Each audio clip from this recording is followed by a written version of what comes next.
El Instituto de Democracia y Derechos Humanos de la PUC presenta un podcast para comprender cómo los derechos humanos impactan en nuestras vidas. Bienvenidas y bienvenidos a un nuevo episodio.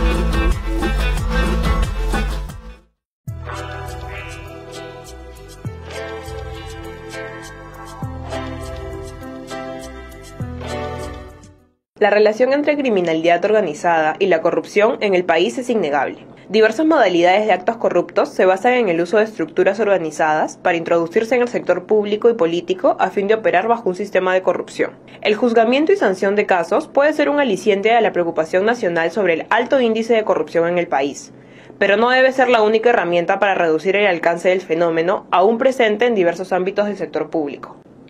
Diseñar y formular acciones eficientes para reducir la corrupción y el lavado de activos es un compromiso de la comunidad internacional. Sin embargo, las múltiples acciones y medidas adoptadas por el Estado peruano tienen un limitado alcance, pues no toman en consideración los elementos tangenciales e instrumentales de la ocurrencia de este fenómeno, como la intervención de organizaciones criminales. Cabe notar que la estructura criminal, por sus propias características, al conformarse al interior del sector público, facilita la comisión continuada y coordinada de los actos corruptos. Así, se perpetúan actividades ilícitas en el sector público con la ayuda de la diversidad de operarios no identificados y reemplazables. Por tal motivo, es necesario diseñar acciones estatales y privadas para combatir la corrupción y el lavado de activos desde diversos enfoques, y a la vez considerando todas las aristas de los fenómenos y su relación con otras dinámicas como las organizaciones criminales. Un primer paso sería analizar si el crimen organizado es un presupuesto o un instrumento de la corrupción. Hola, ¿qué tal? Bienvenidos, bienvenidas a otro programa de Amigos con Derechos, un podcast para entender cómo los derechos humanos impactan en nuestras vidas. Y hoy estamos tocando un tema bastante actual, digamos, la coyuntura política nos marca la agenda de una manera impresionante, porque vamos a hablar a raíz de lo sucedido con la congresista Luciana León y la acusación que tiene de integrar una banda criminal que estuvo enquistada en la Municipalidad de La Victoria, que trabajaba principalmente en la Municipalidad de La Victoria. Pues vamos a hablar de la criminalidad institucionalizada, ¿no? Y para eso tenemos en este primer bloque a Rafael Chanján, él es abogado e investigador del IDEPUC. Rafael, muchas gracias por estar aquí.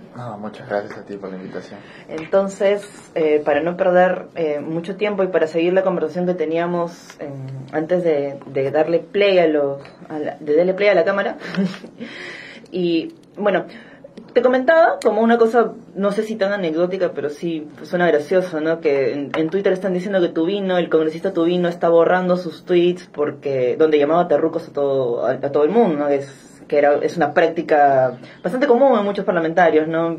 Se dedicaban a terruquear a mucha gente que pensaba en diferente a lo que ellos piensan, ¿no? Entonces había personas en el Twitter que preguntaban si ya lo podían denunciar porque ya se les acabó la inmunidad parlamentaria. Ahora, creo que Tubino forma parte de la comisión permanente, ¿no?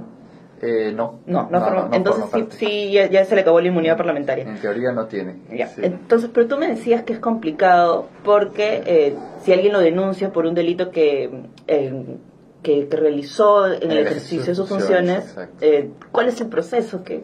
Sí, claro, lo que pasa es que ahí, como dije, hay un margen de interpretación que ha quedado, ¿no? En realidad hasta ahora sí vigente, tendría que ser aclarado. Pero lo que pasa es que los congresistas tienen inmunidad parlamentaria hasta un mes después para delitos comunes, ¿no? Por ejemplo, delitos que han cometido antes de ingresar a ser congresistas, ¿no? Eso solo les dura durante su periodo congresal y luego hasta un mes después, ¿no? Lo que ha sucedido hasta ahora. Pero tienen otro tipo de prerrogativa, ¿no? Que es la del antejuicio. Y esa prerrogativa sí se extiende hasta 5 años después de dejar el cargo de congresistas. Y esta prerrogativa se aplica allí donde han cometido algún delito en el ejercicio de sus funciones, o sea, un delito funcional, ¿no? Pero un delito que derive directamente de su función, es decir, si ellos como congresistas, por ejemplo, encaletaron un nepotismo o hicieron un mal uso de alguno de sus beneficios congresales, pero por ejemplo este tema de la difamación, esto es una introducción nomás al tema al tema de fondo, ¿no?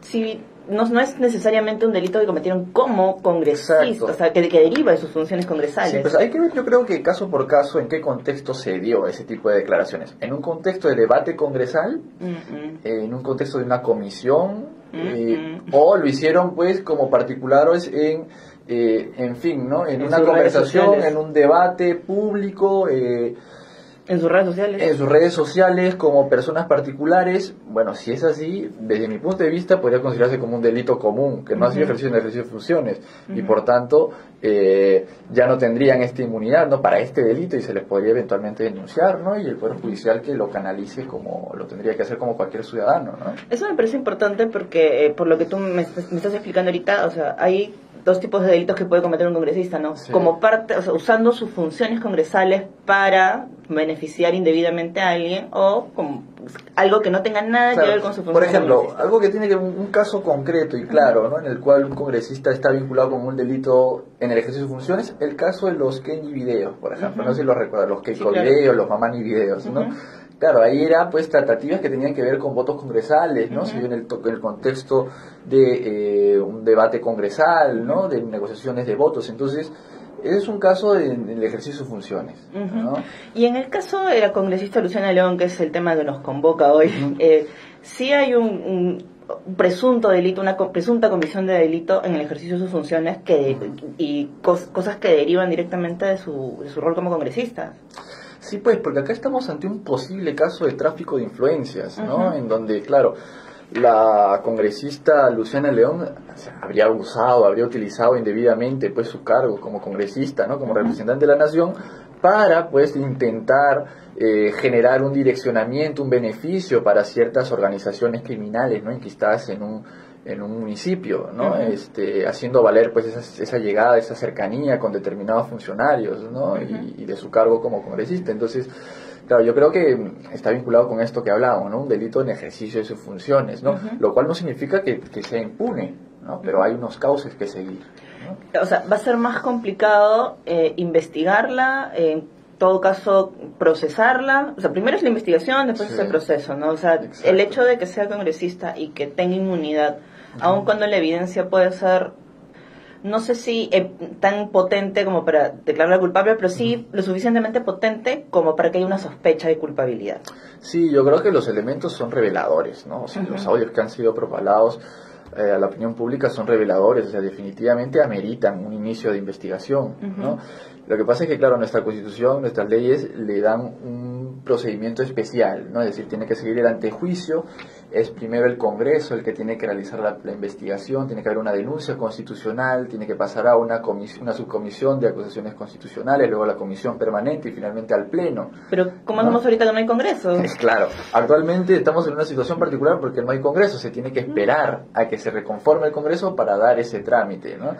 Pero definitivamente yo creo que es un caso sumamente grave, ¿no? Que necesita ser canalizado rápidamente en la fase previa en el Congreso y luego derivado a la Fiscalía de Nación y al Poder Judicial, ¿no? Lo que esperemos es que el Congreso no se constituya nuevamente en lo que en algunos casos se ha visto claramente como una obstaculización, ¿no? Como una sede más bien en donde se caían todas las investigaciones, ¿no? Y a mí me parece interesante este caso porque además no es que... O sea, normalmente dicen el Congreso no puede haber corrupción porque no tiene iniciativa de gasto. Pero, o sea, hay otras formas de gestionar corrupción, mejor dicho, de ser parte de una red de corrupción desde el Congreso, y hay formas muy... no sé si potente es la palabra, pero o sea, es como que claves, ¿no? Sí, sí, definitivamente. O sea, más allá de que no tenga ejecución de gasto, o sea, los delitos de corrupción no solo tienen que ver con perjuicios patrimoniales a las arcas del Estado. Eso ha quedado claro incluso por las propias convenciones internacionales contra la corrupción, ¿no? ¿Es un aspecto importante el perjuicio patrimonial que sufre el Estado? Sí, definitivamente. Pero sobre todo está de por medio una infracción de deberes, ¿no? Un no cumplimiento de principios generales de la función pública, una defraudación de las expectativas de la sociedad respecto de un funcionario, ¿no? Eso es lo importante. Y en este caso, claro, los congresistas cumplen una función principal constitucional de representación, ¿no? En estos casos yo creo que existe lo que se denomina la corrupción política, ¿no? Es decir, de por medio quizás no hay pues una irrogación de gasto público, ya, pero sí de por medio está pues la intención de expandir o mantener redes de poder, ¿no? Redes políticas, de poder colocar a determinadas personas en instituciones claves de la administración pública, ¿no? De ganar mayor presencia en las decisiones públicas, ¿no? Entonces, eso también es corrupción, claro que sí. Y por lo que se ha visto hasta ahora, porque claro, no, por más que sean muchas cosas, nos parezcan evidentes, todavía la justicia tiene un papel que cumplir para declarar o no culpable a los involucrados y las involucradas. Digamos, la forma en la que se ha evidenciado que funcionaba esta red nos muestra que solamente hay dolo y hay un grupo de personas que dijeron ya acá la hacemos linda, o nos muestra también vacíos legales, nos muestra también vacíos institucionales. Sí, mira, yo creo que hay muchas cosas por mejorar, ¿no? O sea, definitivamente siempre quedarnos solo en mejorar, sacar más normas, ¿no? Crear nuevos delitos, es importante, sí, pero no es suficiente, ¿no? Yo creo que pasa por un tema también por un tema ciudadano de elegir mejor a nuestros representantes, ¿no? Definitivamente yo creo que ayudaría a tener un mejor sistema de control. O sea, el caso de Luciana León creo que también demuestra, es como una pequeña muestra de esta corrupción generalizada que hay en los gobiernos regionales, distritales o provinciales, ¿no? Locales en general. Una falta de control, ¿no? Es decir, la descentralización ha tenido cosas muy positivas que se reconocen, pero aparejado a ello también les ha dado mucha responsabilidad, sobre todo de responsabilidad en el gasto, ¿no? Público. Y entonces creo que estudios que se han realizado a nivel nacional han demostrado que estos espacios son bastante susceptibles a cometer actos de corrupción, ¿no? Que perjudican gravemente a los intereses del Estado.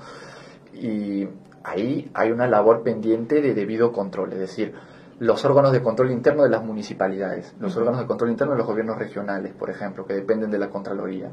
Bueno, hay que dotarles de recursos, de no solo económicos, humanos, ¿no? Capacitación.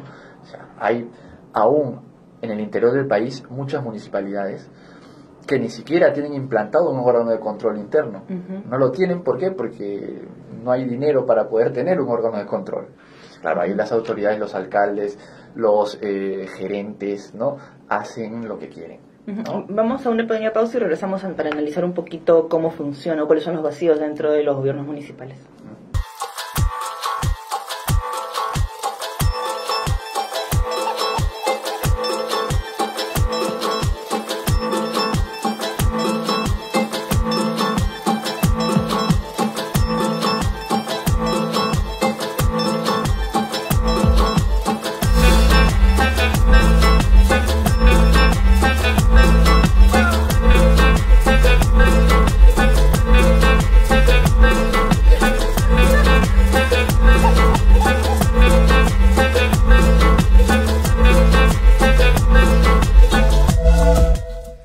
Estamos de vuelta, seguimos con nuestro amigo Rafael. Rafael, nos estabas explicando un poquito cuáles son los vacíos institucionales de las municipalidades, ¿no? Las cosas que no están bien, si bien, como has dicho, no solamente se necesita tener más normas, digamos que mucha gente cree que llenando el asunto de papeles todo se va a mejorar, no es suficiente si no tienes, personas comprometidas, porque al final son las personas quienes se hacen responsables de cumplir o no las leyes.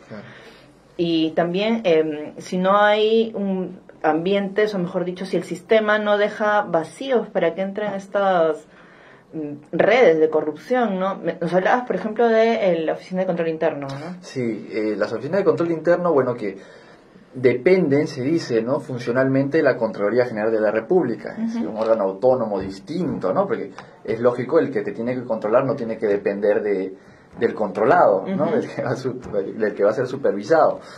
Pero hasta la fecha hay muchas deficiencias aún en la implementación a nivel nacional de estas oficinas, ¿no? Hay muchas limitaciones. Hace poco se dieron normas intentando dotarles de mayor presupuesto, ¿no? Dándole mayores autonomías, ¿no? Incluso al personal, porque lo que sucedía era que, claro, el jefe de control interno de una municipalidad dependía efectivamente de la Contraloría, pero todo el personal, o sea, sus profesionales, sus técnicos que se encargaban de realizar ese trabajo de control, eran pagados por la propia municipalidad, por la propia entidad que era supervisada. Entonces eso también no ayudaba, ¿no? Porque claro, había poco interés también de las organizaciones públicas en gastar dinero en alguien que te va a controlar, te va a supervisar. Claro. ¿no? Entonces, progresivamente se ha intentado superar estos obstáculos, pero todavía quedan retos pendientes, ¿no? También hace poco, por ejemplo, se creó, ¿no?, estas oficinas de integridad, se le llaman las oficinas de integridad pública, ¿no? Que es algo novedoso, intenta copiar un poco lo que se está dando en las empresas, ¿no? De tener un oficial de cumplimiento, de los compliance, ¿no? Para evitar la corrupción dentro de las organizaciones públicas. Pero aún no queda muy claro, ¿no?, cuáles son sus funciones, no les queda claro a los propios miembros de las oficinas de integridad pública cómo se diferencia su función de las oficinas de control interno, ¿no? Falta coordinación con las otras áreas de recursos humanos, ¿no? Entonces, creo que eso es progresivo, además que, claro, se sabe que todos los ministerios, hasta donde recuerdo, tienen ya una oficina de integridad, pero en el interior del país efectivamente la situación es otra, ¿no? La gran mayoría, yo diría, actualmente la mayoría de las instituciones públicas no tienen una oficina de integridad pública, ¿no? Entonces es algo que poco a poco se tiene que ir mejorando también, ¿no? Pero estas oficinas o estas dependencias tipo la oficina de integridad o la oficina de control interno, digamos, suena, los nombres que tienen son bien sugerentes, ¿no? Sí, son bien, claro, acá las cosas van a hacer bien, ¿no? Una cosa así. Pero, digamos, normativamente están bien estructuradas, hay una buena base legal para con su constitución y su funcionamiento, porque también se me ocurre que a veces tenemos tanta afición por el empapelamiento y la producción de normas que a veces tienes una que se superpone a la otra, sí, y nunca derogaste la anterior, sí, o pusieron al final, no, deróguese todo lo que va en contra, y al final hay un debate entre juristas de qué cosa es lo que va en contra y lo que no va en contra. Claro. O sea, no sé si hay alguno de esos problemas. Sí, en la práctica hay muchos de esos problemas que mencionas, ¿no? De hecho, la OCDE sacó un informe en este año evaluando estas oficinas de integridad, ¿no? Para ver cómo venían funcionando. Y sí, detectó varias cosas que tenían que mejorarse, ¿no? Una de ellas, la capacitación a estos propios miembros de las oficinas de integridad. No le quedaba claro a la propia OCDE cómo se podía diferenciar, ¿no?, entre la oficina de integridad y la oficina de control interno. De hecho, sugirió que las oficinas de integridad se dediquen solo al tema básicamente educativo, ¿no?, al tema de formación, de códigos éticos anticorrupción, ¿no? Y que dejara control interno como venía siendo una labor más de investigación, de fiscalización, de supervisión y de sanción, ¿no?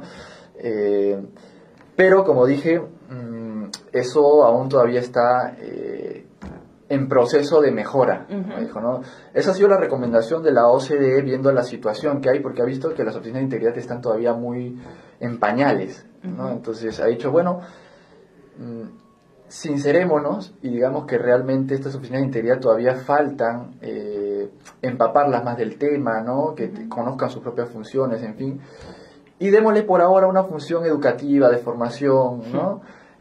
Y dejémoslo con eso, no le demos más, no le pidamos más de lo que pueden actualmente realizar, ¿no? Entonces, que creo que la función educativa tampoco es poca cosa, ¿no? O sea, creo que suena a que no van a ser fiscalizadoras y no van a entrar a encontrar el meollo del asunto, pero digamos, la educación cívica, legal, o la forma en la que les toque darla o supervisarla dentro de las instituciones en las que están sí, también es importante, porque al final es parte de cambiar la cultura en la que se mueven, la lógica en la que se mueven estas instituciones. Sí, definitivamente, ¿no? Ahí yo creo que el tema de formación, de capacitación de los miembros de las organizaciones públicas es fundamental, ¿no? Y es algo que intenta poner énfasis en esas oficinas de integridad, ¿no? A través de la coordinación de la Secretaría de Integridad, que ahora está escrita la PCM, ¿no? Entonces, esa es la idea, ¿no? Efectivamente, es una buena iniciativa, ¿no?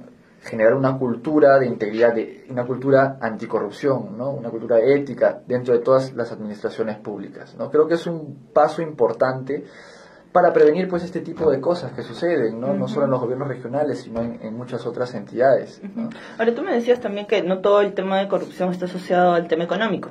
Sí. Pero en este caso, volviendo al caso de la congresista León, ¿no? El otro día escuchaba una entrevista de Susel Paredes donde Susel decía, bueno, es que lo que hacían era dar las normas o dar las licitaciones de tal forma que sea tal persona la que gane y tal persona la que se beneficie. Entonces, sí tiene que ver con colocar o con tener cierta forma de poder, pero este poder suele usarse para generar más dinero, ¿no? O sea, para generar dinero de forma corrupta. Sí, bueno, yo creo que este caso también demuestra la relación que existe entre crimen organizado y corrupción. Creo que la relación es muy cercana, ¿no? Y no solo se evidencia en estos casos, sino en otros, el caso de los CNM Audios, por ejemplo, los cuellos blancos del puerto, ¿no? Una relación clarísima entre criminalidad organizada y corrupción, ¿no? Tanto porque existen redes de corrupción, o sea, criminalidad organizada dentro de la propia organización, una red criminal en donde formaban parte, pues, ex jueces supremos, ex consejeros del Consejo Nacional de la Magistratura, ¿no? Ex jueces, ex fiscales, ¿no? Ellos eran una organización criminal. Pero también la vinculación que existe entre determinados funcionarios públicos con organizaciones criminales de afuera, ¿no? Dedicadas pues al cobro de cupos, dedicadas a la extorsión, al secuestro, ¿no?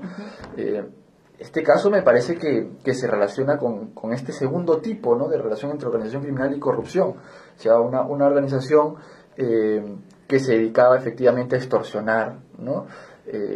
A amenazar, en fin, a determinadas personas para que paguen cupos, pero se relacionaba también con el otorgamiento, pues, de licencias, ¿no? De autorizaciones, de beneficios de parte de la municipalidad a estos particulares, ¿no? Entonces, era como un todo, ¿no? Estaba engarjado todos los engranajes de ese sistema delincuencial, ¿no? Criminal, ya no solo de corrupción, ¿no? Sino vinculado también con otros delitos. Entonces, es bastante grave, yo creo,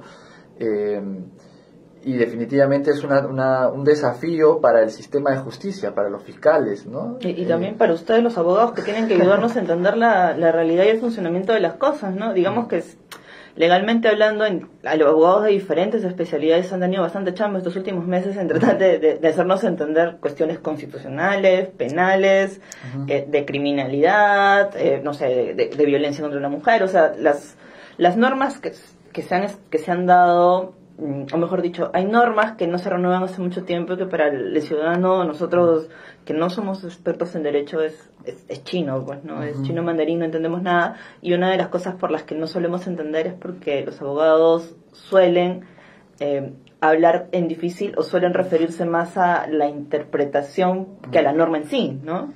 Eso sí, también pues, es una chamba para ustedes ahora. Sí, es un poco complicado porque se dice un metalenguaje a veces, ¿no? Un lenguaje creado por parte de los abogados. Intentamos nosotros, bueno, al menos cuando nos relacionamos con medios de comunicación, ¿no? Profesionales de periodismo, en fin, utilizar un lenguaje menos complicado, ¿no? Pero efectivamente a veces por nuestra propia formación tenemos limitaciones, ¿no? De hecho, eso intentamos hacer también un poco acá en el IDEPU cuando intentamos capacitar a periodistas en estos temas, ¿no? Acercarlos también a este metalenguaje, todas estas normas que están de por medio cuando se habla de corrupción, ¿no? Lavado de activos, porque creo que ahí también no solo es tarea de los abogados, ¿no? También de los medios de comunicación, de los periodistas de investigación, creo que ahí también cumplen un papel fundamental, ¿no? Bueno, muchísimas gracias, Rafael, por haber estado con nosotros en este bloque. De verdad ha sido súper interesante y esperamos volver a contar contigo en otro programa. Vamos a una pausa y regresamos con el segundo bloque.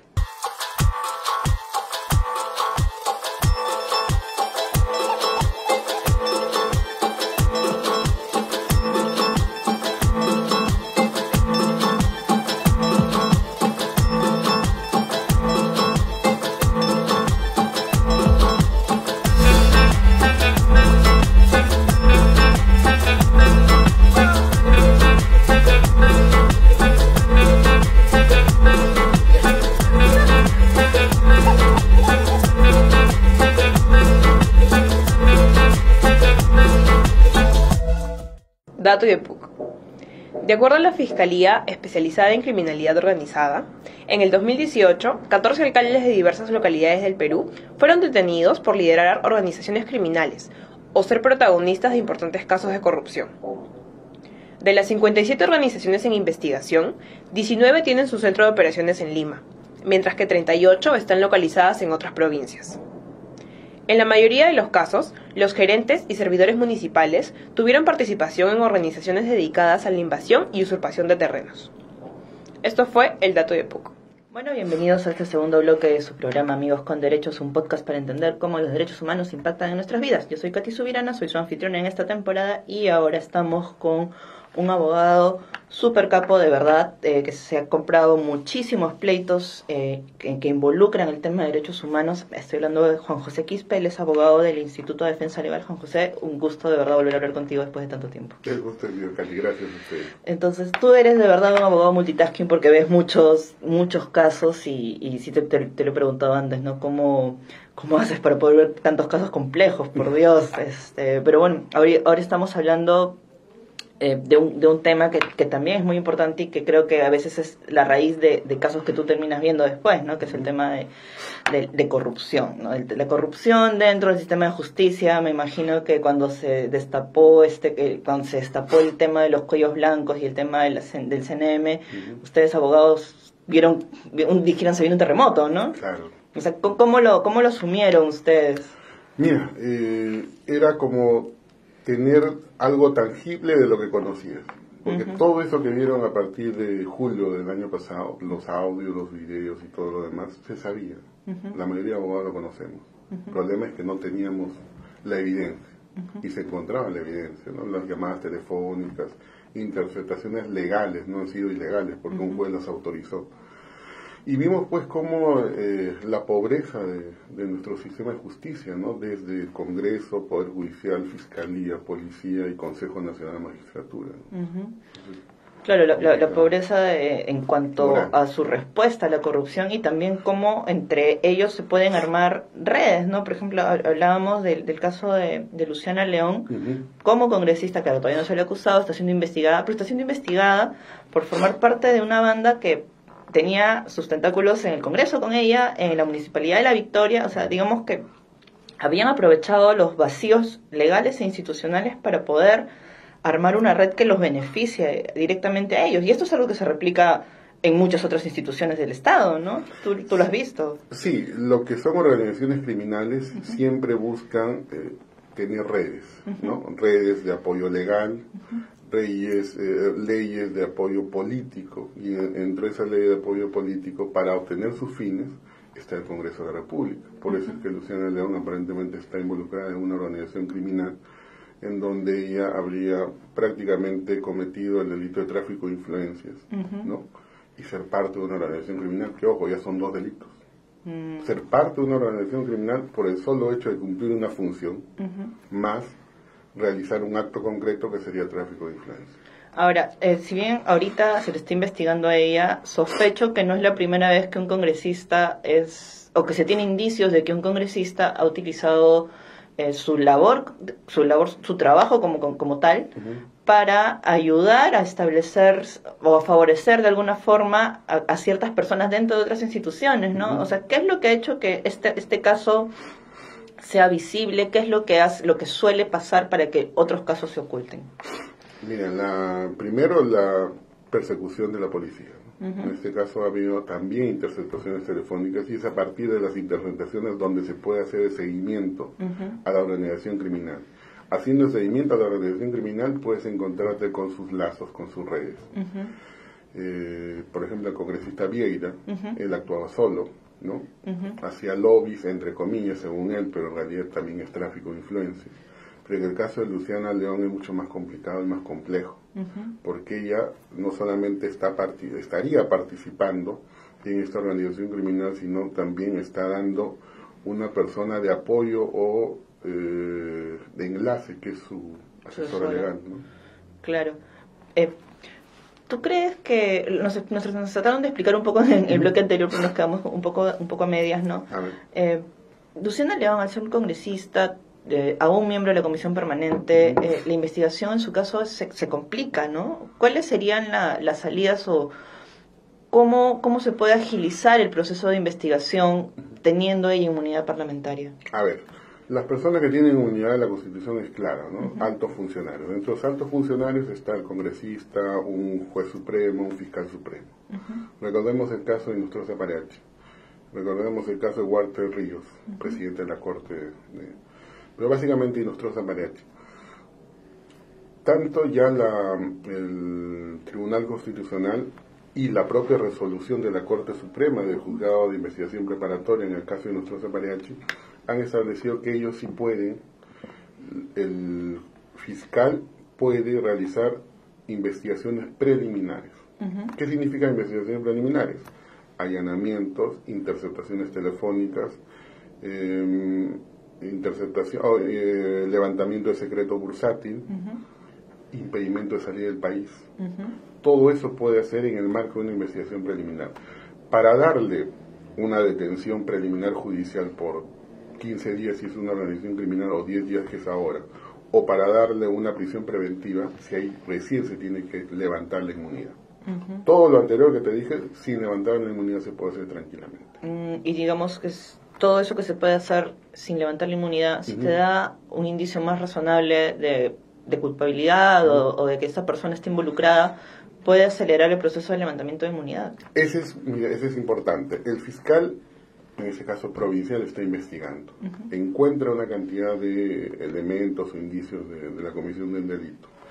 Cuando ya tiene todo para pasar a la etapa de la investigación preparatoria, que lo que antes era auto de apertura e instrucción, cuando pasaba al Poder Judicial, ahora se llama investigación preparatoria, el fiscal provincial lo va a elevar todo a la fiscal de la Nación, para que la fiscal de la Nación la denuncie y pida el levantamiento de su inmunidad ante el Congreso. Pero el problema que tenemos es que si ahora se acaba la investigación no tenemos Congreso, porque la Comisión Permanente no tiene esa atribución. Entonces, digamos que si se acelerara o se apresurara esa investigación, que el tema de específicamente de Luciana Gregón quedaría en el aire. Quedaría en un stand-by. Lo máximo que le podrían poner es un impedimento de salir del país. Que no es poca cosa, ¿no? Teniendo en cuenta los antecedentes de los apristas. Aunque, claro, si ponemos el antecedente de Inostroza Mariachi y la frontera... la frontera es una coladera también, ¿no? Ahora, todo este caso nos da...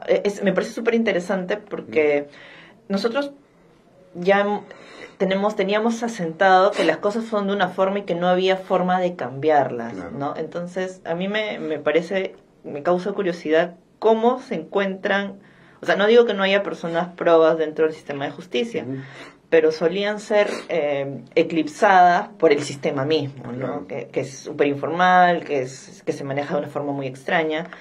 ¿Cómo se encuentran estas pequeñas luces que permiten que se abran investigaciones, que permiten que se legalicen estas escuchas para investigar? ¿Cómo, o sea, es buscando de repente al fiscal o a la persona dentro del sistema a la que nadie veía? O sea, ¿cómo funciona eso? Mire, bien extraño, porque todo es el Poder Judicial, lamentablemente, casi en su totalidad está, valga la palabra, ¿no?, corrompido, corrupto, prostituido, digamos, ¿no?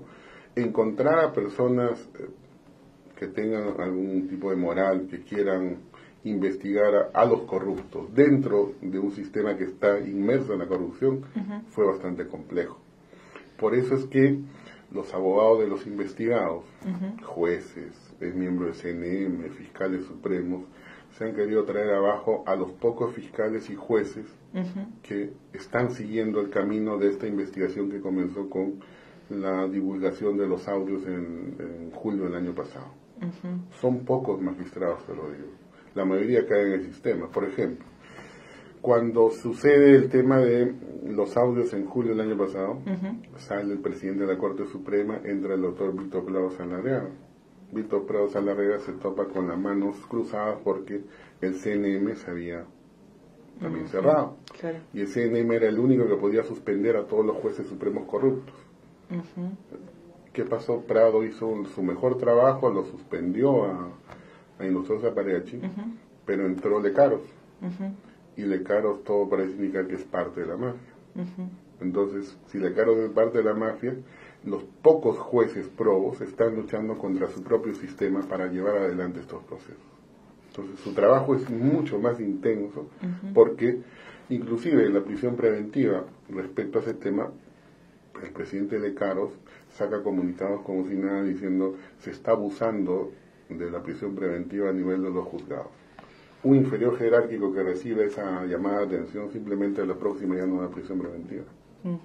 Entonces, hay un sistema, y de los pocos buenos, entre comillas, magistrados, fiscales o jueces, están nadando contra la corriente para superar todo este sistema de corrupción.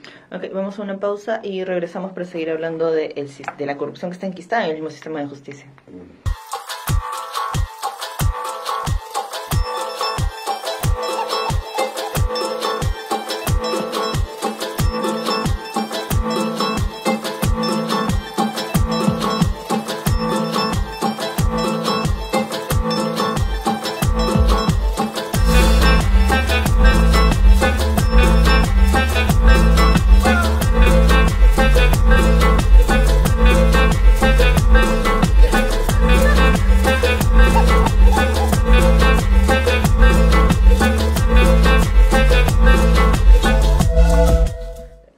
Estamos de vuelta en la última parte del segundo bloque. De verdad, este programa me está quedando muy chico. Estamos con Juan José Quispe, él es abogado del Instituto de Defensa Legal. Juan José, ¿y el hecho de que el sistema sea tan corrupto ha hecho que casos importantes sean o encarpetados? O sea, normalmente la corrupción del sistema nosotros la asociamos con que impunidad de cabezas políticas o de personas con poder, y también con coimas pero a pequeña escala, ¿no? ¿Qué cosas o qué procesos son los que se ven más afectados a raíz del descubrimiento, cómo se ha entendido, mejor dicho, a raíz de este descubrimiento de la red? ¿Qué procesos ha evidenciado? Esto se demoró por tal cosa, o esto pudo salir mal porque las prioridades de esta red eran estas. ¿Podríamos hacer un análisis de ese tipo? Mira, básicamente se ha evidenciado corrupción a nivel del sistema estatal, que estaba protegida o enquistada, ¿no? Por ejemplo, nadie en su sano juicio sabía que lo que pasaba con Odebrecht, claro, ¿no? Coimas a todo nivel, Presidencia de la República, gobiernos regionales, municipalidades, hasta la más pequeña, ¿no? Si no fuese porque en Estados Unidos se investigó Odebrecht en el 2016, ¿no? Y Barata y todo lo demás dijeron que nosotros hemos corrompido a 12 países, entre ellos el Perú. A partir de ahí es que se viene investigando acá, porque todo estaba prácticamente bajo 7 llaves. Odebrecht nunca iba a hablar, todo lo tenía encriptado, no habían colaboradores eficaces y simplemente la coima era prácticamente una institución en el Perú. Todos sabemos lo de los diezmos en la municipalidad. Claro. Todos sabemos las formas amañadas de las licitaciones para direccionar una licitación, ¿no? En fin. Pero lo que se ha evidenciado acá es las redes que tenían estas organizaciones para mantener asolapada los actos de coima y que esto no lleguen al Poder Judicial. Y si llegan al Poder Judicial ya tenían los contactos necesarios para archivar el caso. Y a todo nivel. El Callao era un ejemplo que tenía de todo, ¿no? De jueces de paz, jueces de familia, los futbolistas que no querían pasar alimentos sabían a qué juzgado acudir, ¿no? Cada juzgado tenía un nombre. Hay leyes que sostienen el ordenamiento del sistema de justicia que a la vez sostienen, o mejor dicho, avalan o dejan espacio para la creación de estas redes de corrupción. Sí, porque lamentablemente toda ley no es precisa o exacta, siempre es interpretativa. Pero se supone que ese es el principio del derecho, que puedes interpretar una ley, ¿no? Claro, pero lo interpreta la parte acusada, lo interpreta la parte agraviada, lo interpreta el juez, lo interpreta el fiscal. Al final la decisión la tiene el juez. Entonces, si fueran leyes más claras y no oscuras o ambiguas, como se dan hasta ahora, ¿no? No hay una ley clara, nunca vas a tener una ley clara. ¿Pero eso es un problema solo en el Perú? No, es un problema internacional, ¿no? Entonces nosotros decimos siempre hay que ser ley clara, pero si tienes al Congreso que da la ley, como asesores a miembros de estudios de abogados que luego van a defender a los corruptos, ¿cómo te va a salir una ley? Con huecos, ¿sí? Claro. Ya, entonces ahí viene el problema de la ley. Claro, o sea, digamos que a veces los abogados dejan un espacio que... con la excusa de dejar un espacio para la interpretación, en realidad están dejando un vacío legal, ¿no? Y ese vacío se utiliza mucho. Por eso los abogados a veces son tan mal vistos. Por eso y porque no se les entiende la mitad del tiempo. Lamentablemente en algunos casos. Una cosa que también, que en realidad estoy hablando con todos los abogados con los que me cruzo, ¿no? Es no solamente el caso de los cuellos blancos, también el caso del problema entre el Ejecutivo y el Congreso cuando hubo Congreso, el tema de las competencias del TC, ha hecho que todos nos sintamos más interesados por cómo funciona el derecho y dejemos de asumir que es algo que va a funcionar mal siempre, ¿no? ¿Qué retos a ustedes como abogados les trae este nuevo panorama? Porque nunca la gente, creo que de verdad nunca hemos estado tan interesados en la chamba que ustedes hacen. Sí, bueno, es que lamentablemente se han sucedido situaciones anómalas, ¿no? Ya no es un golpe de Estado, es un cierre constitucional del Congreso, ¿no? El golpe fue el 92, ahora el 2019 fue un cierre constitucional. Pero lo que nosotros los abogados hemos podido evidenciar, y eso es lo bueno que está haciendo ahora el Tribunal Constitucional, es copar esos vacíos ante incertidumbres de situaciones específicas. Ejemplo, ¿qué pasa ahora, no? Si se cierra constitucionalmente el Congreso? ¿Cuáles son las funciones propias de los miembros de la Comisión Permanente? Si ya no hay un presidente del Congreso, ¿quién es el que dirige la Comisión Permanente? Que ese es un tema que a nadie le había interesado nunca, ¿no? Así es, ¿no? Pero esos vacíos son los que finalmente determinan el tema de Luciano, y te voy a explicar por qué. Porque si el Congreso, si el señor Goicoechea hubiese estado como presidente del Congreso, para entrar a la casa de Luciano, ¿no? Para allanar su oficina de Luciano, no la casa, su oficina de Luciano, debieron pedir autorización ahí. Pero como no existe ahorita, estamos en una situación muy particular de un cierre de Congreso, entonces ese vacío lo va a tener que ahora el juez de investigación preparatoria, a quien Susana ha apelado el allanamiento a su despacho congresal, es el que va a aplicar un control constitucional, es decir, o la ley o la Constitución. Va a preferir la Constitución y él más o menos va a hacer un poco el derecho en estos casos oscuros que el tribunal todavía ni siquiera se va a pronunciar porque no va a llegar el caso ahí, ¿no? Pero, o sea, esto que planteas es muy interesante, ¿no? Porque yo, neófita en temas de derecho, ¿la ley no es la Constitución, no es la ley? No, una es la ley, otra es la Constitución. La Constitución es la ley de la ley, la madre de las leyes. Entonces, de la ley que tú me estás hablando, ¿es una ley que está inscrita en el Código Penal, ley civil? Puede ser una ley natural, una ley común que da el Congreso, una ley orgánica, una ley normal, una ley, etcétera, ¿no? Vaya, un poco estamos aprendiendo de verdad. Esta coyuntura nos está obligando a aprender de derecho. Claro, lo que pasa es que acá en las leyes peruanas y a nivel internacional tenemos una pirámide, la pirámide de Kelsen. Arriba está la Constitución y a la misma par están los convenios y tratados internacionales. De ahí viene la ley orgánica, ley de municipalidades, resolución administrativa, resolución legislativa, y todo va teniendo un orden. Pero ninguna ley o resolución puede ir contra la Constitución. Hay una cosa con el caso de Luciana León que no es la primera vez que se evidencia, pero esta vez hay como que pruebas mucho más fuertes para hablar el tema. ¿Cuál es la diferencia entre, o mejor dicho, la línea que se marca entre el lobby y el delito de tráfico de influencias es muy delgada, ¿no? Digamos, también tiene que ver con que la ley no es lo suficientemente clara en ese sentido. Antes, pero ahora está más clara. Ahora está más clara. Ahora está más clara, ¿no? El lobby antes era pues el congresista que se iba a su amigo para pedirle un favor y luego favorecía a un tercero. Eso es similar al tráfico de influencias.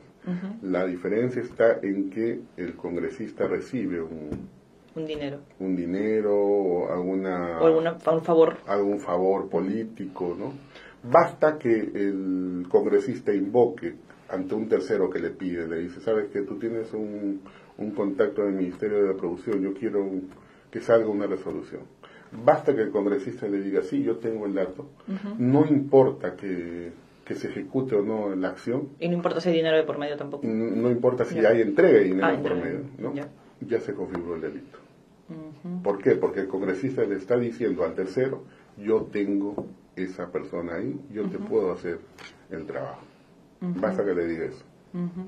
Entonces, esta es una de, digamos, de las lecciones que nos está quedando de este caso sobre los vacíos que permiten esta que se formen estas redes, ¿no? Porque y a nivel de la Municipalidad de La Victoria, digamos, también tenemos vacíos legales en las leyes o en los decretos o en las resoluciones municipales, que son mucho menos evidentes, digamos, o sea, en el caso de los congresistas son personas muy mediáticas que suelen citar la Constitución a cada rato, entonces tenemos ciertas nociones, pero en el caso de las leyes municipales debe ser mucho más fácil establecer bases legales, entre comillas, para plantear o para plantar sistemas de corrupción, ¿no? El sistema de corrupción en la municipalidad y en los gobiernos regionales se ha enquistado con las organizaciones criminales que tienen pues toda una estructura, ¿no? Que van desde el alcalde, ¿no? hasta asesores legales, que ellos son los brazos derechos para buscar el apoyo político. Tienen el apoyo de contención, que es el apoyo para cuando hacen sus acciones de la municipalidad propios para defender a su gente. O sea, buscan gente de mal vivir para que al alcalde no le toque nadie. ¿No? Cuando hacen desalojos, cuando hacen usurpaciones, diciendo que ese terreno es de la municipalidad, cuando en realidad no es de la municipalidad, pero ya viene la organización criminal para cometer una serie de delitos. Pero el problema está acá en que, ¿cómo lo vas evidenciando todo esto? Si es toda una estructura. Por ejemplo, La Victoria, nosotros nos cayó más o menos como una consecuencia de lo que el 2017 y el 2018, gran cantidad de alcaldes y presidentes de gobiernos regionales y funcionarios públicos de municipalidades y de los propios gobiernos regionales han caído por actos de corrupción. ¿También tiene que ver en algo el hecho que se haya prohibido la reelección de estos funcionarios? Porque me imagino que si el alcalde de La Victoria, que estuvo acusado o que estuvo involucrado en esta red de corrupción, siguiera en el poder, hubiera sido más difícil la investigación. Claro, en algunos casos cuando ya antes no había esa imposibilidad de la reelección, el alcalde, por ejemplo, Castañeda, ¿no? El de Callao, Félix Moreno, el de Chorrillos, ¿no? Eran prácticamente eternos alcaldes. Ahora lo que se ha cambiado es, yo tengo un periodo no para trabajar, sino tengo un periodo para robar. Y tengo que hacer todo en ese tiempo. ¿No? Entonces ha cambiado, antes no. ¿Por qué? Porque como estaban con 1, 2, 3 o 4 periodos seguidos, hacían campañas, para que los reelijan, pero en el fondo seguían cometiendo delitos, y en algunos casos ya prescribían. Claro. En cambio ahora no, se evidencia mucho más. ¿Por qué? Porque como es un solo periodo, entra el órgano de control y verifica los actos de corrupción. O sea, tiene cierto sentido el hecho de que, o mejor dicho, nos beneficia de alguna forma el hecho de que no haya reelección inmediata. Claro, y de parte del Estado, ¿cómo es que ha podido o está combatiendo los actos de corrupción en la municipalidad y gobiernos regionales? Es a partir de dos cosas, ¿no? Leyes más fuertes en caso de corrupción de funcionarios, y dos, la intervención importante de la división de la policía especializada, la DIVIAC.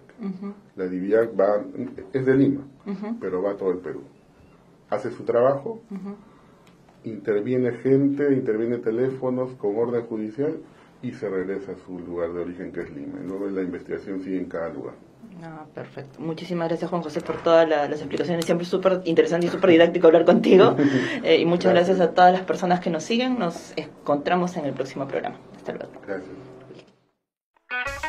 Hasta aquí llegamos con este episodio de Amigos con Derechos, un podcast para comprender cómo los derechos humanos impactan en nuestras vidas. Amigos con Derechos es producido por el Instituto de Democracia y Derechos Humanos de la PUC. El programa es conducido por Catherine Subirana, producido y mezclado por Julia Takagi y Almendra Sánchez. El equipo lo dirige Patricia Barrantes. El diseño de la música es cortesía de Dansai. Si te gustó este episodio, puedes volverlo a escuchar todos los lunes desde Zona PUC, además de seguirlo por el Facebook de Líder PUC.